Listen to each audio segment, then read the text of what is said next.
주택담보대출 연체, 집이 경매로 넘어갔습니다.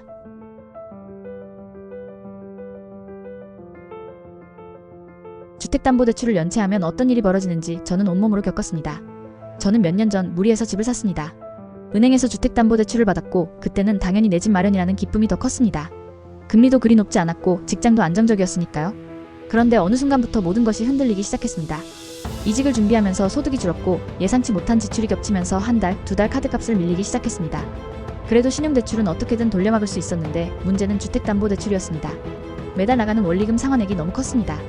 한 달만 늦추면 되겠지라고 안일하게 생각했지만 그것이 최악의 시작이었습니다. 연체 3일차 은행에서 전화가 왔습니다. 처음 연체가 발생한 날 별다른 일이 없었습니다.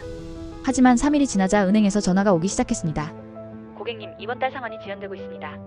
연체 이자가 발생하고 있으니 빠른 납부 부탁드립니다. 그때까지만 해도 대수롭지 않게 넘겼습니다. 급한 지출만 해결하고 다음 주에 갚으면 되겠지. 하지만 그런 식으로 미루다 보니 5일, 10일이 훌쩍 지나버렸습니다. 연체 11차 신용점수가 떨어졌습니다. 신용카드 한도를 확인해보려고 앱을 켰는데 예상보다 한도가 줄어 있었습니다. 이상해서 신용점수를 확인했더니 확 떨어져 있었습니다. 알고 보니 연체 5일차부터 신용정보기관에 보고가 들어가고 신용점수에 반영되기 시작했던 겁니다. 점수가 낮아지니까 그동안 잘 사용하던 카드 한도가 줄었고 다른 금융상품도 점점 이용이 어려워졌습니다. 은행에서는 다시 전화를 걸어 독촉했고 문자도 계속 왔습니다. 연체가 지속될 경우 법적 절차가 진행될 수 있습니다. 그제야 심각성을 깨달았지만 이미 돈을 마련하기 어려운 상황이었습니다. 연체 31차 장기 연체자로 등록되었습니다.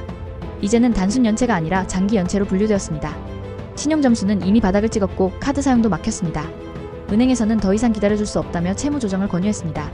하지만 채무 조정을 하면 신용불량자가 될 가능성이 높아지는 게 문제였습니다. 신용불량자가 되면 앞으로 몇 년간 금융거래가 어려워지니까요.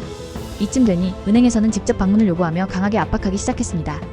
지금 상환이 어렵다면 대출금을 조정할 수 있도록 협의해보시죠. 하지만 그때 저는 이미 다른 대출도 연체 중이었고 조정할 여력조차 없었습니다. 연체 91차 집이 경매에 넘어갔습니다. 이제 은행에서는 더 이상 기다리지 않았습니다.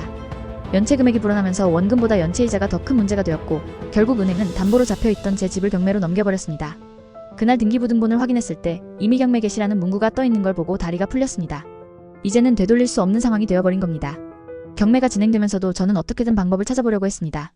가족들에게 손을 벌려도 보고 지인들에게도 도움을 요청해봤지만 이미 신용불량자로 등록된 상태에서 누구도 쉽게 돈을 빌려주지 않았습니다. 결국 제 집은 감정가보다 낮은 가격에 낙찰되었습니다. 그 돈으로 대출을 갚고 나니 남은 건 아무것도 없었습니다. 남은 건 빚과 신용불량자라는 낙인뿐. 집을 잃은 후에도 문제가 끝난 게 아니었습니다. 신용불량자로 등록되면서 제 이름으로 된 금융거래가 거의 불가능해졌습니다. 휴대폰 할부도 안 되고 카드도 만들 수 없었으며 대출은 말할 것도 없었습니다. 직장에서도 연체 기록이 문제가 되어 승진이 어렵다는 이야기를 들었습니다. 그때야 깨달았습니다. 처음부터 연체를 막았어야 했구나. 연체를 막을 수 있는 방법은 없었을까? 지금 와서 후회해도 소용없지만 만약 그때로 돌아간다면 저는 이렇게 했을 겁니다. 초기 연체 단계에서 은행과 협의. 은행에 먼저 연락해 상환 유예나 조정을 요청했더라면 이렇게까지 심각한 상황은 되지 않았을 겁니다. 대환대출 활용. 연체 전에 금리가 낮은 대출로 갈아탔다면 매달 부담이 줄어들었을 겁니다. 신용회복위원회 이용. 장기 연체로 가기 전에 신용회복위원회를 통해 채무 조정을 했다면 신용불량자가 되는 걸 막을 수도 있었겠죠. 주택담보대출은 신용대출보다 훨씬 더 위험합니다. 한번 연체되면 빠져나오기 어려운 늪에 빠지게 됩니다. 지금 이 영상을 보고 계신 분들 중에 대출 상환이 부담스러운 분이 계시다면 꼭 미리 대비하시기 바랍니다. 저처럼 모든 걸 읽고 후회하기 전에 말입니다. 해당 내용의 자세한 정보는 더보기란의 링크를 클릭해주세요.